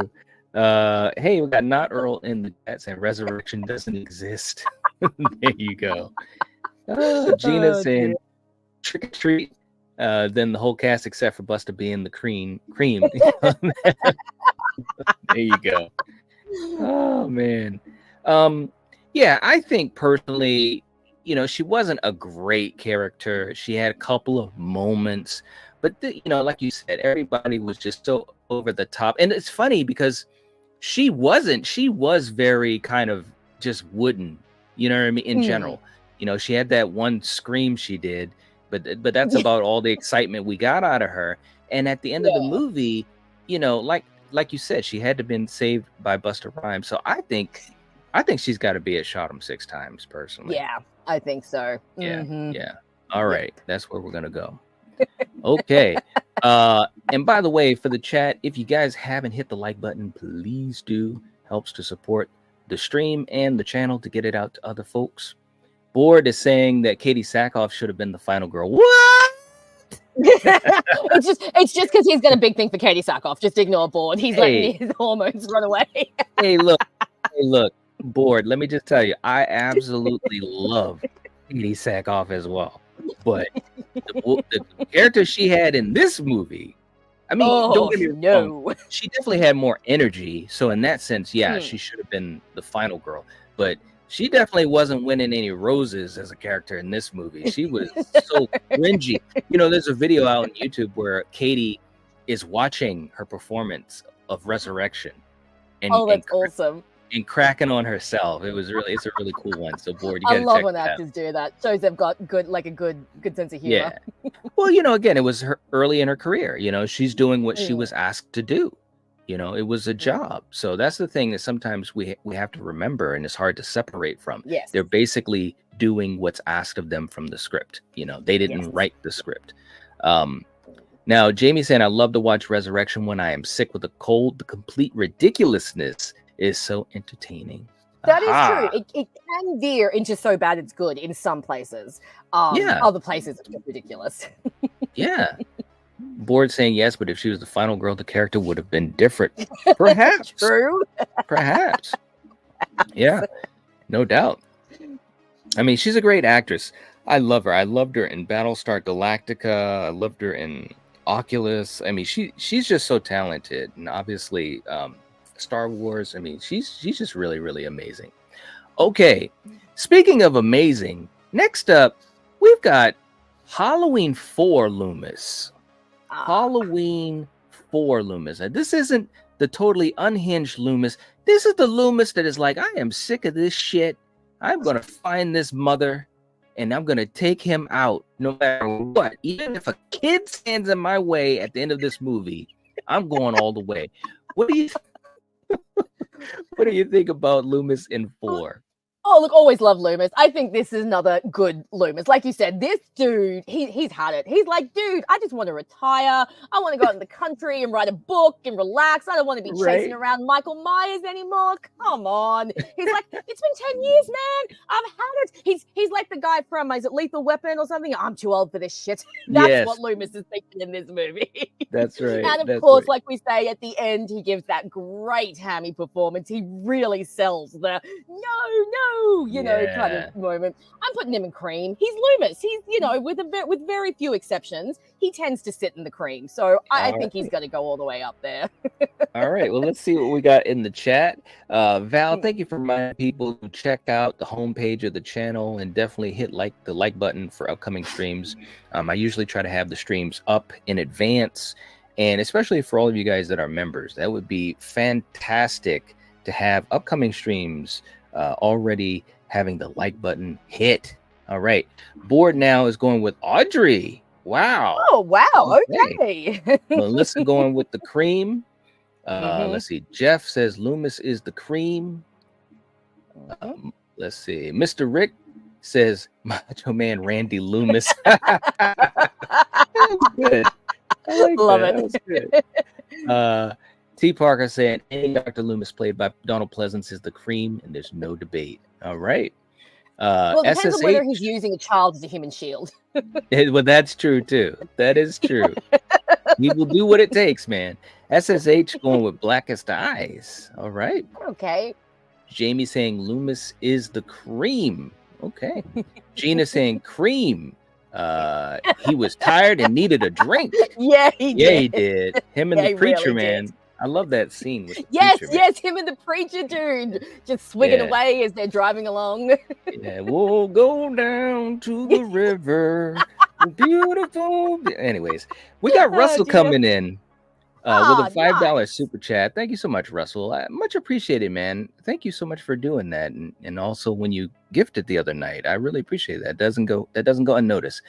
Saying gotta love Dangertainment. Gotta admit, Busta Rhymes is hilarious. Smash the like button if you haven't already. Hi, Knight and Rachel. Hi to you too, man. And, thank you so much for being kind like that. Let's do this real quick. Let's do a super chat clip for Russell. And look, sometimes, and this is a favorite of mine. Sometimes when you're the best in your field, you can have an off day, and this is what it might look like.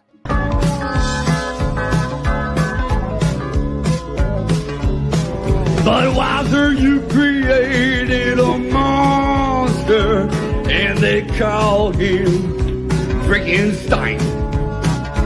And the tavern down the street is the laboratory where he makes the transformation all the time.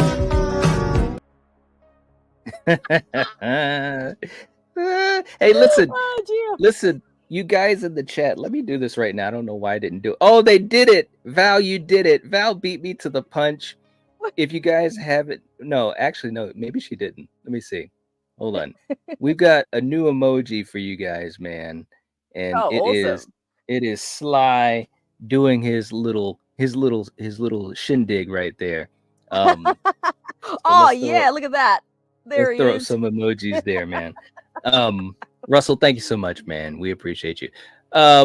Val saying H4 Loomis, absolutely the creamiest of the cream. This is where the madman emerges. It's so true, man. He's starting to crack just a little bit. I think that's understandable. That's right. She said singing night. I know, man. Oh, you guys are all right. And we got the emojis out there. I was going to say, you're filling up the chat with Sly. That is awesome, guys. That is awesome. It looks great. Oh, let's throw those out whenever you can in these streams, man. All right. So look, obviously you guys know how I feel about Loomis anyways, but in Halloween 4, I think what was cool about Halloween 4, we didn't have Jamie Lee Curtis. We had Danielle Harris as a really great child actor. We had Ellie Cornell as a new final girl, but we had Loomis.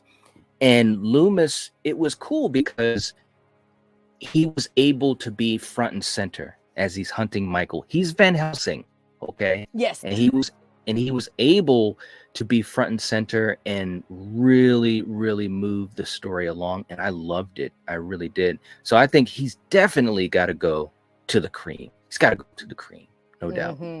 He was great. And that ending, man, the scene from that image is when he first sees Michael at the gas station. That was a great scene too, man. I mean, he's just like, why now? Why come home now? Rest in peace to Donald Pleasance, man. I'm telling you, every time I see him in anything, and I've loved him in so many of his roles, it just takes me back to my childhood. He was so talented, and he was really the heart of this franchise. So, all right. Very, very cool. Next up, we've got Scout playing Laurie Strode in Halloween 2007 from Rob Zombie. Scout Taylor Compton as Laurie Strode. What do you think, Rachel? Because I think this could be an interesting conversation as well. Yeah. Look, I don't mind Laurie in the first one. I know that a lot of people did have some issue with the fact that she is a little bit more crass than Jamie's one. But again, we have to remember this is a zombie film. It's gonna happen. And she was definitely more toned down than some of the other characters. I thought that Scout did an okay job in this one. I think that Laurie in the first Halloween is a decent character. I don't think she's a fantastic, oh my God, original Laurie Strode cream character. I'd probably be comfortable putting her in Audrey. I think that Scout does a good job. I actually like her. I think that she's doing what she can with what she's given. Like I said, I think her dynamic with Tommy is cute. They have a few cute moments when he's like, seeing her on the street and she's like teasing him and about the boogeyman. I think that's cute. I do really like her friendship with Annie. I think the scene where Annie has just been attacked and Laurie is trying to comfort her. I think that Scout is really good in that. The way she's saying, baby, stay with me. I'm here for you. You can really feel that coming through. But like I said, it's I know I keep saying this, but zombie characters are not the greatest characters. They don't always have the oomph that you want from these types of characters. And I just don't feel that she's got that extra special something that Jamie does. It might have something to do with the writing. It might have something to do with the fact that Jamie was just the perfect person for that character at that time, and you just can't recreate that magic. It's hard to recreate a character who is so beloved from the original. But I think that in this first one, at least, because obviously she goes off the rails in the second one, but I think in this first one, she is okay. I would probably put her in Audrey because I think that she's enjoyable, but I don't love her the way that, you love the OG Laurie Strode. So for me, she's pretty middle of the road. I think I'd go with Audrey. What about you? Okay. I think, first of all, well said, and I agree with a lot of what you said. I think that the character, again, you've got to remember, this movie is half of a Michael origin story and then half a pseudo recreation of 78. So this version of Laurie Strode isn't given enough time to really breathe, so to speak. You don't really get a chance to connect with her like you did in 78, nor do you see her get enough time to connect with her friends. Although, like you said, she had some nice moments, especially with Annie, when Annie was attacked and so forth. So Scout, I think, is very talented, and I do think she gave a really great performance in 2, although the character wasn't as likable, but she did a great job with agree. In this movie, she was just okay. It was just, she's there. They had some weird choices as far as just her connection with Michael because of how they changed the origin story a little bit. So I would be fine with doing Audrey. I think that's a good place for her. Yeah, and I really like Scout a lot in this film. Not as much as I wish I could, because she's only in half of it. Yes, and that is a big issue. You're trying to cram everything in there. Julie's saying, I really like Scout as Laurie, maybe Blackest Eyes. Okay. All right. Jeff saying, I thought Danielle Harris was more interesting in that movie. Yeah, I think, well, and I think Danielle, and again, it could be a little bit of a difference of experience of the actresses, or it could have been just the way that her character was written as well. Maybe a combination of all. But I do think Danielle was very interesting in that film. And in the second movie, I think she really shined. She really, really did. Jamie saying, I'd say Blackest Eyes. Okay. All right. I think we got to go with Audrey. I think Audrey is a good place to go with this, because I think, she had some good moments, but she wasn't given a lot of time. But that being said, she did okay with what she had. Okay. Real quick, too, in the chat, just to get back to these guys. And Julie, thank you for, again, putting Rachel's link in the chat. So, guys, make sure you check out Rachel's channel. And Val, thank you for putting a link in the chat. If you'd like to become a channel member, you can just hit the join button or click that link if you'd like to help support the channel and keep the lights on. We also have our Patreon link, which again, we have some huge stuff coming up for Patreon members, and it's going to be really cool. So we really appreciate any of you guys that would like to support us over there, including our watch parties and so forth. SSH coming in with a $10 super chat, man. Thank you so much. Much appreciated. Saying rest in peace, Donald Pleasance, World War II veteran. Very cool, man. Yeah, I mean, Donald Pleasance, listen, I could talk about Donald all night. Okay.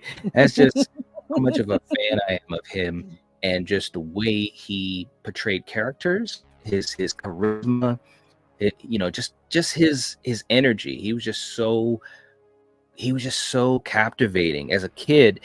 And that's the thing that always interested me about Halloween specifically as a franchise, is that I was so invested in him. I mean, I loved all the characters. I loved Laurie Strode, but it was something about Loomis that I really just connected to in those movies. So SSH, we appreciate the super chat. It really helps us out. So let's do another super chat clip. And how about we do one where we just give a little credit to the man himself, Mr. Donald Pleasance. Here we go. If that girl dies tonight, hey, number one. You're the dude. There he goes.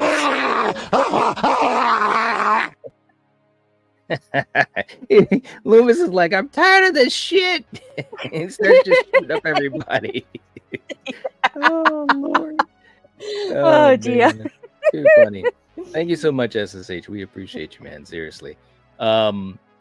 Jason's in the chat. What's up, Jason? Good to see you. Saying, I love Scout Compton. She's amazing. She really is. And it's cool that, her and Danielle Harris are great friends in real life. You know what I mean? Oh, that's awesome.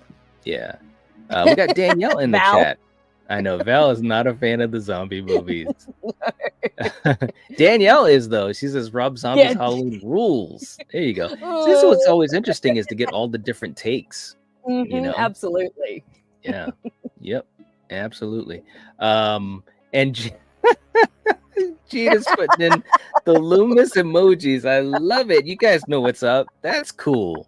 Good for you guys. That's right, Scott. You're the Duke. You're the Duke. All right. Another great Carpenter film, Escape from New York. Okay. So next up, we've got another version of Laurie Strode, and this is the Laurie Strode from Resurrection. We're going back to Resurrection.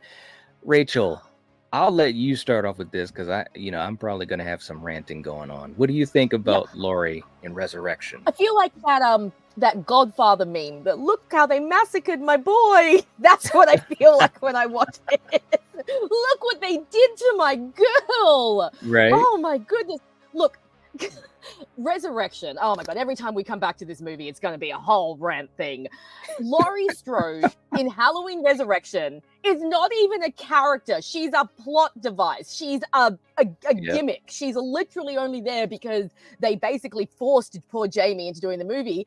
And he takes her out. Like, what are we supposed to do with that? Like, this is Laurie Strode. And we talked about this a little bit on our last stream. This opening completely undone does that brilliant ending of Halloween H2O. And we have to deal with this stupidity of, oh no, Michael changed places with the paramedic, and oh look, Laurie accidentally chopped off some poor innocent guy's head, and now she's so scared to do it again that she's going to go back and check. I mean, come on. I watched that scene and she's walking towards Michael and I'm like, oh, don't do it. Just walk away. And if you've killed the wrong guy, I'm sure Michael will come back at another point in time. Okay. Oh my God. I hate to have to do this. I really, really do. Like, I feel my soul dying as I say this. But this girl has got to go. Look, I don't know if I can actually say that Laurie Strode can go in Trick or Treat Mother, because it hurts my heart. So we'll put her in Shot Her 6 times, because this Laurie is not Laurie. We'll do the hashtag not my Laurie. Okay. So well, look, bad. Let me tell you something. Okay. And I've talked about this in a couple of videos and also in our Halloween Resurrection deep dive live stream discussion in our Halloween playlist. This is a dumbass Laurie Strode. Okay. You're telling me that you're the same chick that found a way inside of a closet to use a coat hanger to incapacitate Michael Audrey Myers. And now you're that same chick who decides to walk up to Michael basically to give him a hug and a kiss, which allowed him to kill you. What are we doing here? Now, you know what's funny is that Halloween Resurrection, directed by Rick Rosenthal, who directed Halloween 2 from 81, which is a great movie, did get some help from Carpenter, but that's neither here nor there. Rick was pulling out some of his old tricks, because Laurie is running through the mental institution, similar to the hospital in Halloween 2. It's nowhere near as captivating. Michael is look, I'm telling you guys, if Michael can catch you, it's your fault. That's how slow he walks. When he's walking, it's like he's having lunch at the same time. He's multitasking. That's how slow he walks. You also had that scene when he's coming into the room, and she did fake him out. I'll give her a little bit of credit. She faked him out. He comes through the door, he knocks on the door, and then he just takes a step and it just breaks up like paper mache, which maybe was a callback to the glass door in Halloween 2. But this one just didn't work for me as much. But as a character, she's not a character like you said. She ties him up, she fakes him out, he gets tied up, shrunk. It's like, Laurie, listen, this is the most dangerous man in Haddonfield. Why are you walking up to him? Don't walk up to him. Talk to him from afar. You know what I'm saying? And she walks right up to him and gets killed. I think it's one of the dumbest kills in the franchise, because that character should not have made that choice based upon what we had seen of her before. You know what I'm saying? So listen, I know you didn't want to say it, but I'm ready to say it. She's got to go into Trick or Treat. Okay, if you said it, so that's okay. So therefore, my soul can remain intact. We can put her down there. I'm telling you, because this is not my Laurie Strode. I don't know what she was thinking. It's like, she wasn't. Look, that's the problem. She wasn't thinking. Good point. Yeah, she's got to go. They took the idiot ball and they threw it at Laurie, and she caught it with both hands. They did, man. It was horrendous. When I first saw it, I'm like, did I just see what I think I just saw? It's like, I couldn't believe it. I absolutely couldn't believe it. It's crazy. It's crazy. And it's got nothing to do with the rest of the movie as well. Like, that's why I say it's a gimmick. Like, literally, like, they kill Laurie and then she's not mentioned for the rest of the film. There's no mention of her death. There's no mention of Michael going after her. They literally just put that scene in because they forced Jamie to come back. And then, I mean, the whole movie's stupid, but like, why would you have that opening scene and then never reference it again? It's just baffling. The whole choice was just so dumb. Yeah, I mean, like you said, they had the contract. She had to do the movie and all that type of stuff, and they faked her out. I felt bad for Jamie Lee Curtis. They faked her out as far as how they brought Michael back. But then, story wise, like you said, she's not mentioned again. And then Michael's like, "Okay, my work is done. Time to go back on a cross country trip." rotten dirty, back to Illinois. What? I know. What, did he just jump on a bus? Well, we knew how he got out to California. He's just jacking any car he can get at rest stops from mothers with a child. So he must have hopped in somebody's car, because we saw the car, in Resurrection when he was going down the street. But can you imagine? He had to stop for gas a couple times, bro. Okay. The image of Michael just standing at the petrol station, just with his mask on, just filling up his car. Hey, dudes, how's it going? Exactly. It's so true, man. Oh my God. All right, real quick too, in the chat, Danielle saying Rob Zombie's Myers ain't slow. # my Hobo Myers. That is true. He was, hey, listen, Michael Myers in Rob Zombie's movies, he's pretty much doing a Usain Bolt. He was running at Laurie. He was grunting, eating dogs. I mean, like 10% of a mask. What are we doing? How the mighty have fallen, right? Yeah, a little bit. It was cool though. We got Frank in the chat. What's up, Frank? Good to see you.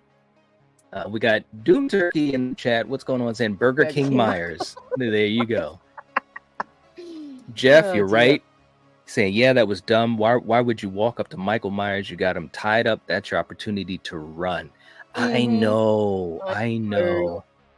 It's so like, stupid. Come on. I know. And it just breaks your heart, because she's such a great character. And this, I mean, you look at 78 Laurie. 78 Laurie is screaming at Resurrection Laurie, going, "What are you doing, woman? Why are you giving?" So it was H2O Laurie. H2O Laurie is screaming at her. What happened to you, man? Yeah, exactly. It's not good at all, man. Not good at all. Yep. Do better. Do better, Laurie. Yes. Okay. Speaking of which, now we have Rachel from Halloween 5, The Revenge of Michael Myers. So we got Ellie Cornell in Halloween 5, The Revenge of Michael Myers. What do you think about her? I would love to put her back up in the cream like she was in number 4. But as we've talked about, she just gets taken out so early in this film. And it's such because we all love Rachel. And then we're left with Tina. And I know that, Tina's not exactly. Tina! I love Tina. She's having such a good time. But look, Rachel in number 5, she starts out strong. We see that she's visiting Jamie, and she's obviously still got that bond with her. She's trying to still be a good sister. I talked about this in our last stream, but I actually think that some of the direction with her scenes is very good. You get that voyeurism again with Michael kind of creeping around. But then she died. So there's not much we can do here. I mean, I might put her in Blackest Eyes just because she's such a great character, but she really does not get that much to do in this movie. So I'm kind of leaning somewhere between Blackest Eyes and Audrey. If she'd been the final girl, I'm sure she would have been amazing again, like she was in the previous one, but she's just not in it enough. And killing her off was really a dumb idea. I mean, I understand that they were probably trying to go for a bit of a shock, like, oh, look, you're used to this, and here are these characters, and oh, this character's gone. But like, we all really loved Rachel from number 4, when we all were like, she can take on the mantle of final girl. And then this just felt like just a bit of a disservice to her character to kill her off so unceremoniously. I know. So I'd go somewhere between Blackest Eyes and Audrey, but it's more about the way she's written and less about her as a character in this one.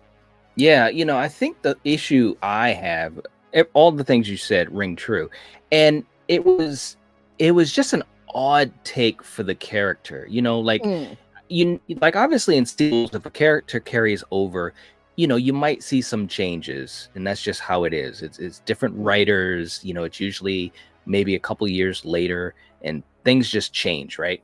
But she was changed a lot in my opinion, because she seemed to not be as smart in a way. She also, the scene she had with Loomis was kind of like, whatever, the kids are mean to Jamie, blah, blah. It's like, bro, this is Van Helsing you're talking to, bro. This is your guy. This is your good luck charm, and you would have thought that there would have been more of a, I'm not saying like they're buddies, but you just would have thought that she would have been more like, hey, man, we were in this thing together, trying to get away from Michael and take him out and save Jamie. And there's no connection she has with Loomis. They sexualize her hardcore in the beginning of the film with the shower scene. Yeah. And it's like, yeah. Okay, this is not this is Rachel. Okay, we're not gonna be doing that. This isn't Kelly Meeker. This is Rachel. Yeah. You know, Exactly. let's stay classy, guys. You know, and I'm not saying I have an issue with all that because Ellie's beautiful, but I'm just saying it was such a sharp turn for the character. It didn't feel like it rang true. And like you said, the kill was just like, come on, man, you got to do better than that. I mean, I'm not saying I want her brutalized like Jamie in Halloween 6, but just something better than, look, she got stabbed in the shoulder. Okay, if we're going by Scream rules, she should have just gotten up and done a cartwheel. I was gonna say, just walk it off, man. It's just a scratch. Come on. I mean, Chad got stabbed 17 times and he walked away. Go. Come on, do better, girl. That's do better. Right. That's right. You're Ellie Cornell, you're Rachel. You got to do better. So for me, I think I got to go with Audrey. I mean, I appreciate. I'm okay with that. But I just don't think they did a good job with her. She's such a shade of what she was in 4. So I'm going with Audrey on this one. I'm cool with that. Yeah. Okay. All right. Poor Rachel. I know. It was to me, and there's been multiple mistakes in the franchise.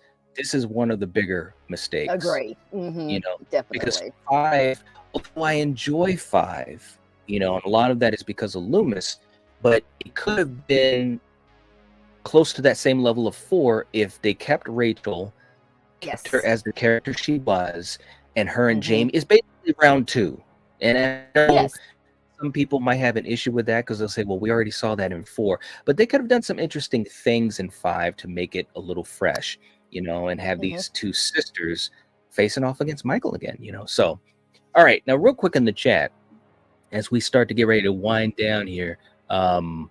Yes, indeed. So check this out. Scott saying, oh, man, Halloween 5 Rachel and Ellie Cornell was done dirty. She's black as eyes, but her death was lame, uninspired, and underwhelming. So true, man. So true. Absolutely. And, you know, and the weight of it wasn't felt enough either because all they did was just show her at the end in the attic next to fake Max, the little stuffed animal dog.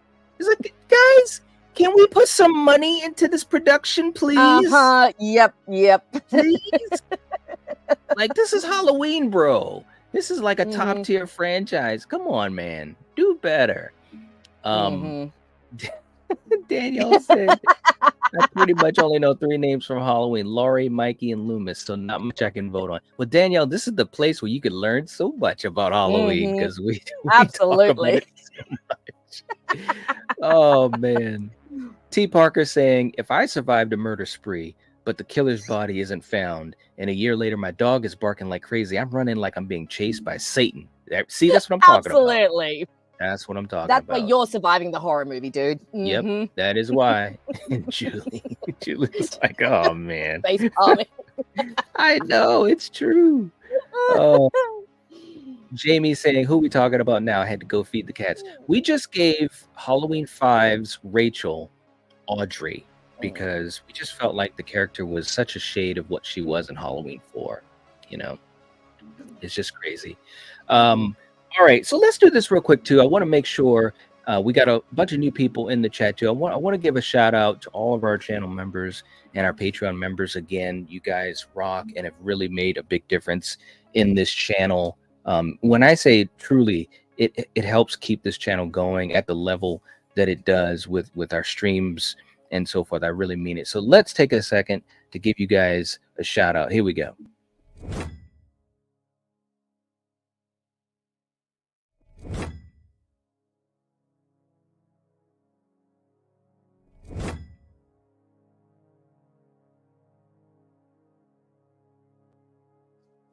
All right. And again, thank you guys so much. As a matter of fact, I'm going to do something else here. And every once in a while, it's really fun to do this because I know there are a lot of you guys that truly appreciate it. And it's an opportunity to get closer to the folks in the community, which, you know, it's awesome. You know, we've made a lot of great friends. And that's what makes this very special. But let's do a gifting of memberships.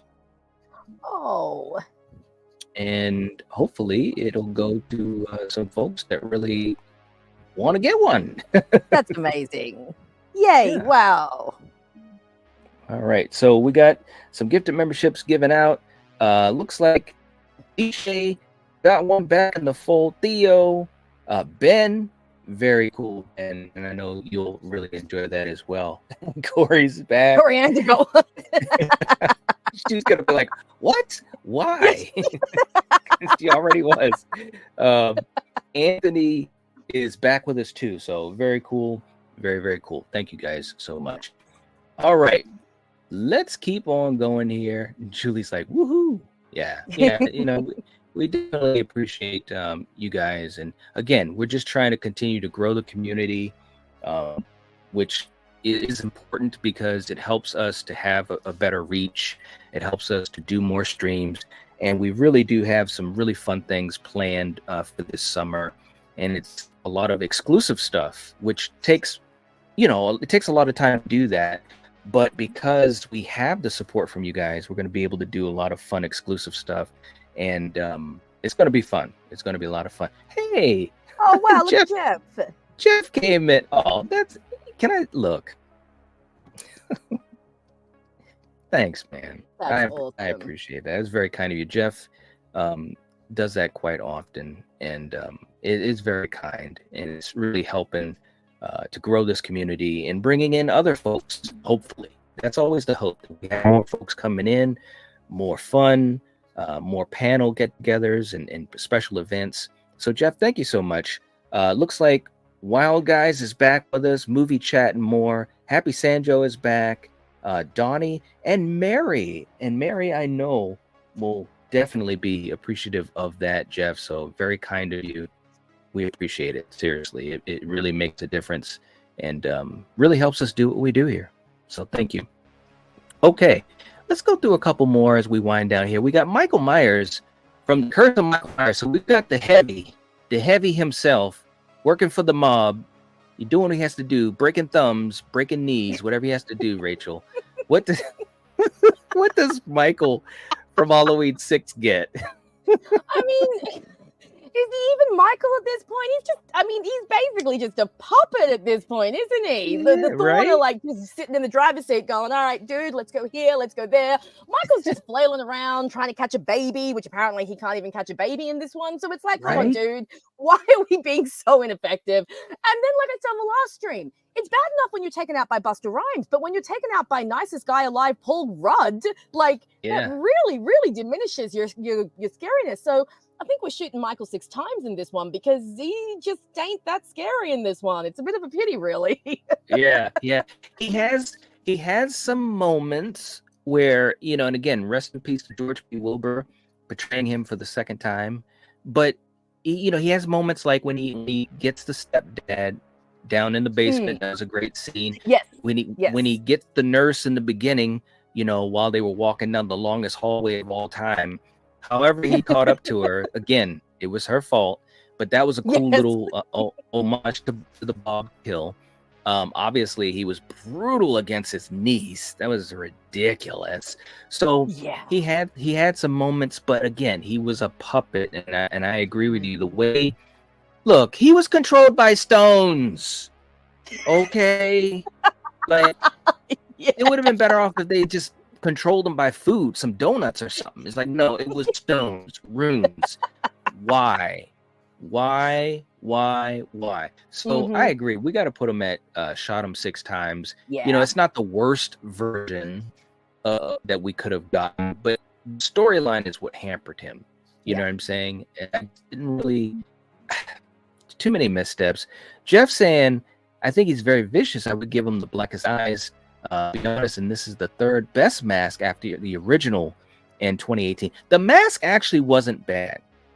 They definitely came back because 4 and 5 were atrocious.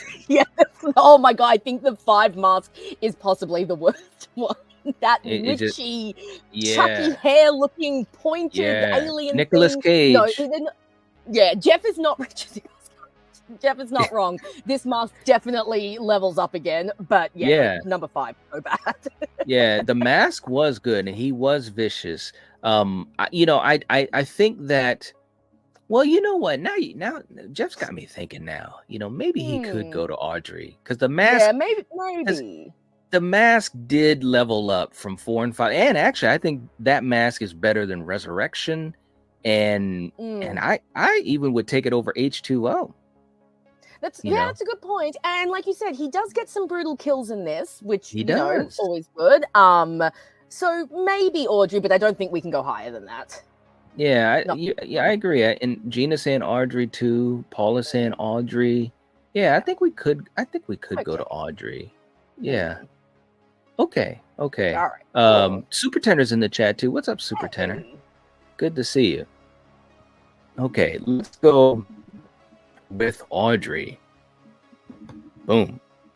We got a lot of people in Audrey. All right, now real quick too in the chat, just to catch back up, we got Russell coming in too, gifting a membership. Oh, jeez, man, that's thank so you so lovely.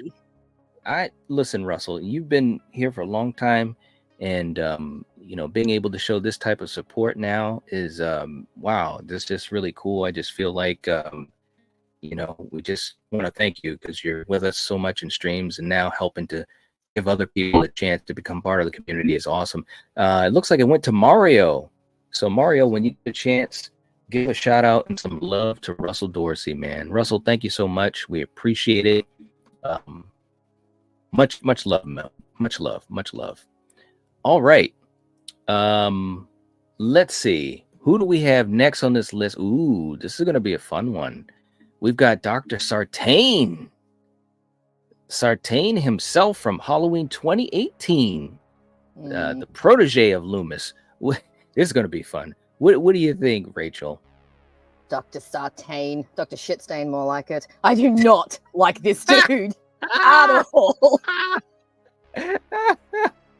Oh, no. Oh. This Loomis knockoff thinks he can come in here with his stupid ass mustache and talk shit like he knows what's up, and then he decides to pull out a scalpel and think that he can be Michael Myers. He doesn't even manage to kill Frank. Come on. I know. So pathetic. Look, I'm going to subquote one of my favorite reactors here, Miss Alanda Parker, who I love. This is not Dr. Loomis, this is Dr. Doomis. He can go straight down to Trick or Treat Mother. I remember after I saw Halloween 2018, I spent a lot of the car ride bitching to my husband. I was like, what is up with that Loomis knockoff and his stupid, I want to know what evil is and I want to hear Michael speak. You know what, dude? When Michael stomps on your head, that is quite possibly one of the best moments in that movie. So, oh my God. Dr. All right. Shane is going downtown. Right. Okay. Listen, he was a character. Listen, he's basically showing you where Loomis could have gone if Loomis kept on that path of just being affected by the evil. So in that sense, I didn't totally hate the character. I didn't love the character for sure. And I think the twist was odd. One of these days I have to do a video on it. The twist was odd. I mean, I definitely didn't see it coming the way it happened, but it was odd. So I don't know, man. I think we could put him in Trick or Treat. I mean, he just Jesus. I want to know what kind of pleasure he gets from killing. He's like, what the hell? Oh, that was so good. It's like, what are we doing? And that weird moment where he puts the mask on and he stands up and Alice, I'm just like, you look like a kid trying on Michael's mask. You look like some kid who's just come along and just been like, oh, hey, what's this? Let's try this on. Oh, no. He's just, Loomis knockoff. He will never, you want to be Dr. Loomis, but you will never be Loomis, mister. Ever. Yeah, you are not on that same level as Donald. No. Step off. Rookie. You don't deserve to breathe the same air as Loomis. Thank you very much. Like I said, when he decides to be like a killer, you didn't even finish the dude off. You stabbed Frank and then you ran him over and you still didn't kill him. I think that, kind of disqualifies you from a serial killer club. It does. All right, so he's going to Trick or Treat. Rachel's not playing around tonight. All right. So our last person for tonight, and this was not planned. It just happened this way, but it's perfect. Like, it couldn't have gotten any more perfect than this. You know who it is. Let's tell you who he is. Here he is. We are going to enter a mystery wrapped up inside of a riddle, inside of an enigma. Now, remember this. That's the stupidest fucking thing I ever heard. There he is. Freddy himself, Busta Rhymes from Halloween Resurrection. I can't wait to see where we're going to put him. Rachel, what do you have to say? Our last character for tonight. Jamie's already saying he's the cream. Look, the last time you did a character ranking, I was just in the chat, and I think I popped up and said Busta be creaming, but I think I was also being a bit over the top with that one. Look, Resurrection, terrible movie. But if there is one thing I do enjoy in that movie, it is Busta Rhymes, because he seems like the only actor who is aware of the type of movie that he's in. And so he's just running with it. Like, everyone else seems to be, like, at least trying to, like, take this movie seriously. You know, the younger actors, they're all in their early careers, so they're all like, okay, yeah, let's get in and make these characters. But Busta's just like, I am in a stupid-ass Halloween movie. I'm about to fry Michael Myers in my nuts. I'm just coming out here, and I'm having a good time, man. So you know what? For that alone, I know people are going to want to throw things at me, but Busta is the cream, man. Freddie's going to the cream. Wow. Okay. That's my humble opinion. Now, you know what? This is what we're going to do. This is what we're going to do. I'm going to have some fun with this because this is our last character for the night. Mm-hmm. And as much as I'd like to keep going, but I gotta go to work tonight. But listen, let's go this way. Because a lot of people in the chat, including our own Jamie Hart, is saying that he's the cream. Okay. All right, Atrol, all you guys, Gina, Board said he's the cream. Board, you gotta stop. Said he was the cream. That's so surprising. I wouldn't think that. Of course it's surprising. Wow. All right, so listen. Let's do this. And Jeff made a good point. I don't know. He's a cheesy character, and I kind of like him, but I can't put him at the top, so I'll put Audrey. Now, Jeff, I'm not gonna lie. That's kind of where I'm going. Like, the movie is ridiculous in so many ways. It's fun in a weird, cheesy way. It has some moments, but it has a lot of missteps. Busta as a character, look, we've had so much fun about this character, so that's what's great about him. We've had a lot of fun, and he's memorable, and he knew the assignment, like you said. The real answer for me, I couldn't put him above Audrey. Okay, like I just couldn't do that. But this is what I'm gonna do.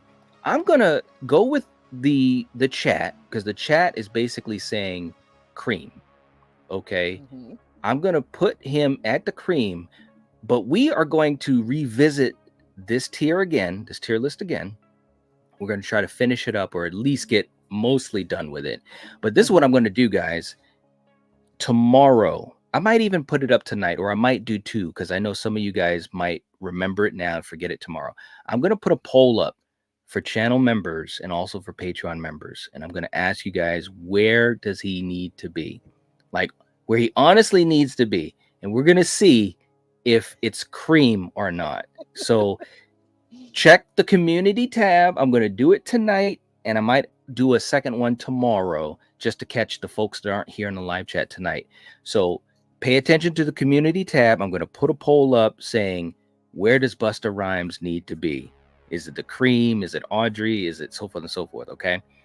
So keep a lookout for that. And when we revisit this tier list, I'm going to give the results. Okay. So he's at the cream for now, though. So he made it. It's crazy. Who would have thought? Once again, it's absolutely, I'm telling you, you guys are crazy people. All right. So, guys, thank you so much for hanging out with us. We really appreciate it. This was fun again. Rachel, as always, this was a lot of fun, and we had a lot of great laughs, which to me is the perfect combination. Having a great conversation, having a lot of great laughs with these guys in the chat. Again, guys, make sure you check out Rachel's channel. We have had links in the live chat. We've got the link in the description. And this obviously won't be the last time that Rachel will be with us, but go over to her channel, check her out. She's got great stuff. And I really enjoy her takes on film. Okay. That's the thing that's always really gotten me, bridged up with her. You know, as soon as I saw her takes and how she talks about, you know, things, it just really was interesting and also entertaining. So do that. Make sure you've hit the like button if you haven't already. And also, if you get a chance, share this out. Share it out to other folks on your social media. And also, it'll hopefully help build our community. And Val, thank you so much. Definitely a pleasure hanging out with Rachel. No doubt about that.